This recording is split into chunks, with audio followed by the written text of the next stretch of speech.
इस अनोखी कहानी की शुरुआत तब हुई जब वीरान अटलांटिक ओशन के बीचों बीच एक ब्रिटिश मर्चेंट शिप गुजर रही थी। उसके कैप्टन का ध्यान बहुत दूर खड़ी एक शिप पर गया जो ना ही आगे बढ़ रही थी और ना ही उनके सिग्नल्स का जवाब दे रही थी। करीब जाने पर मालूम पड़ा कि ये शिप वीरान समंदर में अकेली सिर्फ लहरों के सहारे खड़ी थी।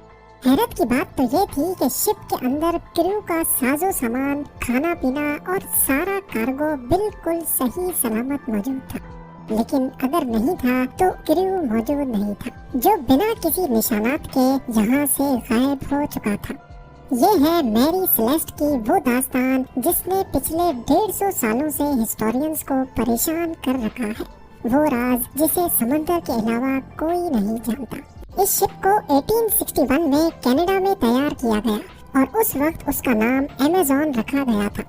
अपने शुरुआत के कई सफरों में ये छोटे मोटे हादसों का शिकार हुई थी। यही वजह है कि ये शिप हादसात के बारे में काफी मशहूर थी, लेकिन अभी तक इसने कोई बड़ा हादसा फेस नहीं किया था। अपनी ओनरशिप बदलते बदलते जब ये कैप्टन बेंजामिन ब्रिग्स के पास आई तब इसका नाम मैरी सेलेस्ट रखा गया था। ये न्यूयॉर्क में 7 नवंबर 1872 का एक खुशगवार दिन था। मैरी सेलेस्ट नामी ये शिप साहिल पर खड़ी थी और इस पर सामान लोड किया जा रहा था। मैरी सेलेस्ट में इथेनॉल के 1700 बैरल्स लोड किए गए जो कि पीने वाला नहीं बल्कि इंडस्ट्रियल यूज का अल्कोहल होता है। इसको ये सारे बैरल्स न्यूयॉर्क से इटली के शहर जेनोआ तक बजरिया अटलांटिक ओशन लेके जाने थे।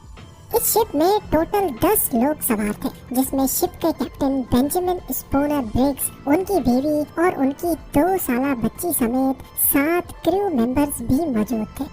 सफर शुरू करने से पहले शिप में किसी किस्म का कोई मसला नहीं था और वो आसानी से बिना किसी रुकावट के सफर पर रवाना हो गई। ये सफर करीब 7500 किलोमीटर लंबा था और नॉर्मली उस दौर में इतना बड़ा सफर करने में कई दिन नहीं बल्कि कई हफ्ते लग जाते थे। याद रहे कि तब जीपीएस या एडवांस्ड कम्युनिकेशन डिवाइसेस भी नहीं होती थी जिससे कैप्टन के साथ राब्ता बनाया जा सके। मैरी सेलेस्ट को न्यूयॉर्क से निकले 3 हफ्ते गुजर चुके थे और मामूल के मुताबिक कई हफ्तों के बाद अब उसकी जेनोआ के पोर्ट पर आमद का इंतजार बढ़ता जा रहा था। लेकिन इतने वक्त के बाद भी मैरी सेलेस्ट का कोई अता पता नहीं था। यहाँ तक कि मैरी सेलेस्ट के बाद न्यूयॉर्क से निकली दूसरी शिप्स अब जेनोआ तक पहुँचना शुरू हो गई। अब परेशानी बढ़ती जा रही थी कि आखिर मैरी सेलेस्ट इतने हफ्ते गुजर जाने के बाद भी मंजिल पर क्यों नहीं पहुंच पाई। मैरी सेलेस्ट के रवाना होने के 10 दिन बाद एक और ब्रिटिश शिप को भी न्यूयॉर्क से निकलकर इसी रोड से होते हुए जिब्राल्टर तक जाना था। ये डिग्राटिया नामी एक ब्रिटिश मर्चेंट शिप थी जो कई हफ्तों के बाद 4 दिसंबर 1872 को एजोर्स आइलैंड के करीब पहुंची थी। ये समंदर का वो हिस्सा है जहाँ नीले आसमान और समंदर के अलावा कुछ दिखाई नहीं देता। वहाँ शिप के कैप्टन को बहुत दूर समंदर में एक शिप खड़ी दिखाई दी। कैप्टन ने नोटिस किया कि वो शिप पानी पर आगे नहीं बढ़ रही बल्कि सिर्फ एक ही जगह पर खड़ी है। समंदर के इस हिस्से में ऐसा मंजर देखकर कैप्टन को शक हुआ और उन्होंने उसे दूर से ही कई सिग्नल्स भेजे, लेकिन जब आगे से कोई रिप्लाई नहीं आया तो कैप्टन ने उसके करीब जाने का फैसला किया।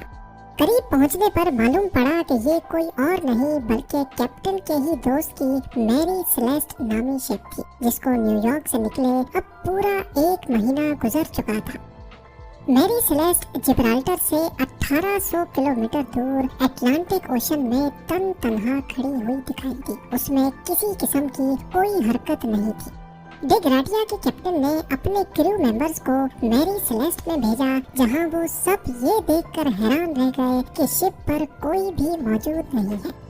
1 महीने पहले जो न्यूयॉर्क से 10 लोगों के साथ निकली थी, वो सारे लोग आखिर समंदर के बीचों बीच कहाँ गायब हो गए। यही सवाल अब डिग्राटिया के कैप्टन को भी खाया जा रहा था। पहले तो उनको लगा कि शायद शिप पर कोई हादसा हुआ है, लेकिन जब उन्होंने मैरी सेलेस्ट का जायजा लिया तो पूरी शिप बिल्कुल सही सलामत मौजूद थी। कैप्टन और उनकी फैमिली का सारा सामान और क्रू मेंबर्स के कपड़े तक भी बिल्कुल अनटच्ड हालत में मौजूद थे। ना सिर्फ इतना बल्कि जो गुड्स लेकर वो जेनोआ तक जा रहे थे वो भी बिल्कुल सही सलामत पड़े थे। यहाँ तक के शिप पर क्रू के लिए खाने का जो स्टॉक पड़ा था वो भी अभी तक वैसे ही मौजूद पड़ा था। थोड़ा और जांच पड़ताल के बाद कैप्टन के रूम से एक लॉग बुक मिली। ये लॉग बुक पहले शिप कैप्टन्स अपने पास रखते थे, जिसमें शिप की मेंटेनेंस और इश्यूज के बारे में लिखा जाता था। उस लॉग बुक में मैरी सेलेस्ट के कैप्टन ने आखिरी एंट्री 25 नवंबर की सुबह 8 बजे की थी, यानी जिस दिन ये शिप इस हालत में पाई गई थी उससे भी 10 दिन पहले। इसका मतलब था कि करीब 10 दिनों से ये शिप वीरान अटलांटिक ओशन में खड़ी थी। डे ग्रेटिया के कैप्टन ये सारा माजरा देख तो रहे थे, लेकिन उनको कुछ समझ नहीं आ रहा था। इतने में उनकी नजर लाइफ बोट वाले सेक्शन पर पड़ी तो वहाँ उनको लाइफ बोट नजर नहीं आई।